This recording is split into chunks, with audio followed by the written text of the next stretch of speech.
BJP मुझे गिरफ्तार करना चाहती है, बड़ी संपत्ति मेरी ईमानदारी है, मेरी सबसे बड़ी संपत्ति मेरी ईमानदारी। ये केजरीवाल स्टाइल पॉलिटिक्स है क्या कि पहले से जनता को अपनी तरफ करना? सवाल है कि अगर लीगल मामला है तो पूछताछ होगी और फिर न्यायिक प्रक्रिया चलेगी।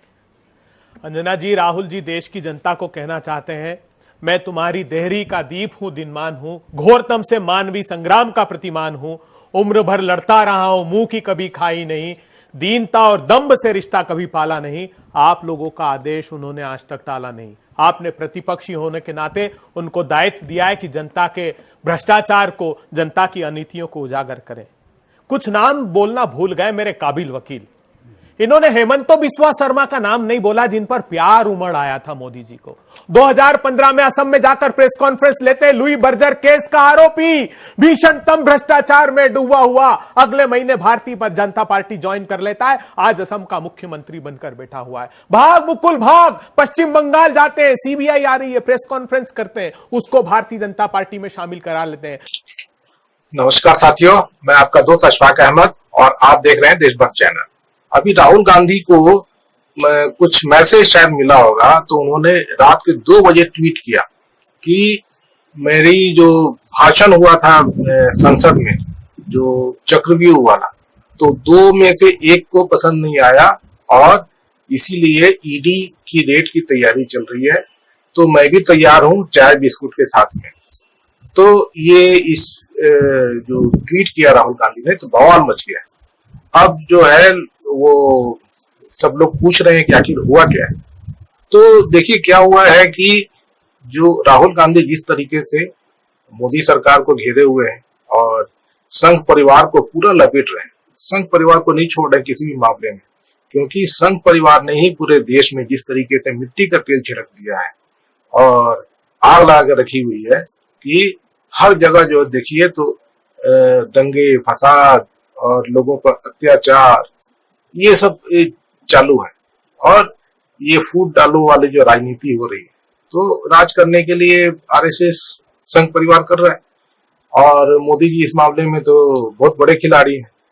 तो इससे जनता का नुकसान होता है, क्योंकि जो आम जनता है, आम जनता को जो बोझ डाल दिया मोदी जी ने, क्योंकि मोदी जी जो है वो इकोनॉमी खराब कर रहे हैं, है ना, देश की अर्थव्यवस्था डूब रही है। तो सरकार को चलाने के लिए जो टैक्स आता है तो वो घटते जा रहा है, क्योंकि लोगों की जो खास जो टैक्स होता है वो इनकम टैक्स होता है सबसे ज्यादा, और कॉर्पोरेट टैक्स। तो कॉर्पोरेट टैक्स मोदी जी ने खुद घटा दिया था अपने मित्रों को खुश करने के लिए, और इनकम टैक्स घट गया है क्योंकि लोगों की आय घट गई। तो सरकार चलाना है तो मोदी जी को टैक्स लेना पड़ेगा। तो कहाँ टैक्स लेंगे? तो गरीबों से ले रहे हैं, जीएसटी लाभ दिए हर जगह। तो ये महंगाई की मार जो है वो मोदी जी की पॉलिसी की वजह से आम जनता भोग रही है। महंगाई इतना ज्यादा है कि एकदम जनता एकदम त्राही माम हो गई। और दूसरा मार मोदी जी का बेरोजगारी का है। तो ये भी आप जानते हैं कि मोदी जी जो है वो सब जो सरकारी उपक्रम है औने पौने दाम पे बेच रहे हैं मोदी अपने मित्रों को, और वहां की नौकरियां जा रही हैं, तो वहां पे भी मार मार रहे हैं मोदी जी। और दूसरे जो इन्वेस्टमेंट होता है, तो देश में इन्वेस्टमेंट घटते जा रहा है, लोग देश में पैसा नहीं लगाना चाहते हैं। और वजह क्या है कि ये जो मोदी जी का इलेक्टोरल बॉन्ड वाला स्कीम था कि चंदा दो धंधा लो, और अगर तुम चंदा नहीं दोगे तो ईडी सीबीआई आईटी तैयार बैठी है और वो पहुंचेगी और आपसे फिर हफ्ता वसूलेगी। तो ऐसे में कोई भी बिजनेस कैसे कर सकता है? ईमानदार बिजनेसमैन तो नहीं कर सकता। तो इसीलिए जो अच्छे जो बिजनेसमैन है देश में पैसा नहीं लगा रहे हैं, वो अपना पैसा विदेशों में लगा रहे हैं। तो ये इसकी वजह से जब इन्वेस्टमेंट नहीं है तो रोजगार नहीं हो रहे। अब जैसे कि कल कारखाने लगते तो उसे रोजगार मिलता है ना, तो कहाँ लग रहे हैं? तो ये सब पूरा जो देश में जो मार रहे हैं मोदी जी, तो इसका कौन झेल रहा है? आम जनता झेल रही है ना, तो त्रस्त है। तो अब आम जनता त्रस्त है तो मोदी जी को तो राज करना है। आम जनता जैसे वोट नहीं देगी मोदी जी को, तो मोदी जी राज नहीं कर पाएंगे। तो मोदी जी बोल रहे हैं कि मेरे को वोट नहीं देंगे तो किसी को भी वोट नहीं मिलेगा, तो इसीलिए विपक्ष को खत्म कर दिया। तो विपक्ष को आप देखा किस तरीके से मोदी जी तबाह कर रहे हैं, तो ईडी सीबीआई का डर दिखाते हैं, तो कुछ जो कमजोर नेता है वो मोदी जी के साथ में आ जाते हैं, जो दूसरी पार्टियां टूट जाती हैं, और कोई कमजोर नहीं है तो उसको फिर जेल में डाल देते हैं। मोदी जी के पास में इतना इंतजाम है कि ईडी का ऐसा कानून बना दिया है कि आपका गुनाह हो चाहे नहीं हो, आपको जेल में भेजा जा सकता है।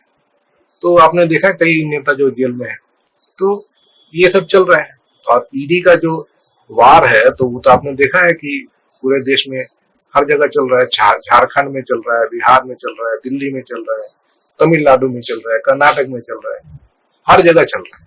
और इससे राहुल गांधी, सोनिया गांधी को भी नहीं छोड़ा गया। तो पुराने केस जो बंद हो चुके हैं उसमें कोई सबूत नहीं मिला, वो फिर से मोदी जी ने खुलवा दिया था। और पिछले 1-1.5 साल पहले राहुल गांधी और सोनिया गांधी को ईडी लगातार पूछती रही, लगातार, लेकिन मिला कुछ नहीं, तो उनको कुछ नहीं। लेकिन फिर से मोदी जी तैयारी कर रहे होंगे कि राहुल गांधी तो बहुत ज्यादा बोल रहा है, परेशान कर रहा है, इसको पकड़ के अंदर डालो। तो ऐसे कुछ प्लानिंग होगा, तो मोदी राहुल जी को कुछ खबर लगी होगी, तो इसीलिए इस तरह से बात किया था। तो उनकी बात में दम इसलिए है कि अभी देखिए केजरीवाल और जो आम आदमी पार्टी के नेता जेल से बाहर नहीं निकल पा रहे हैं, कोई ना कोई बहाना लेके। अब जैसे केजरीवाल जी को जो है दिल्ली की जो लोअर कोर्ट है उसने तो जमानत दे दी थी, लेकिन तुरंत इन लोग पहुंच गए और हाई कोर्ट से स्टे लगवा दिया था। और उसके बाद में मालूम है कि ईडी का जो केस है तो वो सुप्रीम कोर्ट में खारिज हो जाएगा, तो सीबीआई भी को भी पकड़ ली, तो सीबीआई का भी केस ठोकती है। तो ऐसे जबरदस्ती जेल में डाले हुए, क्योंकि सबूत नहीं मिला है। सबूत किस तरह से हुआ है, किसी ने गवाही दे दी है, झूठी गवाही दी है। तो उसका जब ईडी का जो केस होता है तो फिर वो सुप्रीम कोर्ट ने इसमें बोला है कि ये जो उन्होंने केस ये गवाही दी है तो इनको सुप्रीम कोर्ट में आके फिर से गवाही देनी पड़ेगी, तब हम मानेंगे। तो ऐसा मतलब बना हुआ है। तो वो कभी भी केस जब कुछ और सुनवाई होगी तो केस खारिज हो जाए। सीबीआई में केस में तो दम नहीं है, बस जेल में बंद रखना है, इसके लिए किया। तो ये सब मुद्दे हैं। तो मोदी जी जो है वो खुद वोट नहीं ले पाएंगे तो दूसरों को वोट नहीं लेने देंगे, तो इसीलिए उनको है कि उनके पार्टी खत्म कर दो, उनको परेशान करो, उनके बैंक अकाउंट फ्रीज कर दो। तो ये सब खेल है मोदी जी का। और इससे क्या होता है, ध्यान भी भटकने का एक मोदी जी को मौका मिल जाता है, औजार मिल जाता है कि फिर खबर चला देते हैं। गोदी मीडिया पे 24 घंटा खबर चलेगा कि कुछ ना कुछ तो अपराध किया होगा, नहीं तो केजरीवाल जेल में इतने दिनों से क्यों बंद है, आम आदमी पार्टी के नेता इतने दिनों से जेल में क्यों बंद है। तो इस तरह का फिर ये चलता रहता है।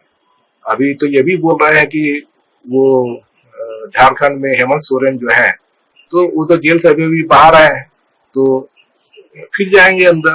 लेकिन मुद्दे की बात है कि उनका जो केस खत्म हो चुका है, क्योंकि मनी ट्रेल मिला ही नहीं है। तो ईडी केस में मनी ट्रेल नहीं मिलता है, बेल मिल जाता है, मतलब केस खत्म। हेमंत सोरेन के खिलाफ में कोई केस नहीं है आज के डेट। वो अभी जो आम आदमी पार्टी के नेता जो जेल में है तो उनका भी एक बार बेल मिल जाएगा, केस खत्म हो जाएगा। कम से कम इतना तो मतलब कि अभी भी हमारे देश में कानून है, जिंदा है, कि एक आशा की किरण है जिसको मोदी जी खत्म करने पे तुले हुए हैं। तो यही मुद्दा है। राहुल गांधी को से मोदी जी पार नहीं कर पा रहे हैं, तो ऐसे ईडी और ये सब चीजों से उनको किसी न किसी तरह से परेशान करो, यही मकसद है।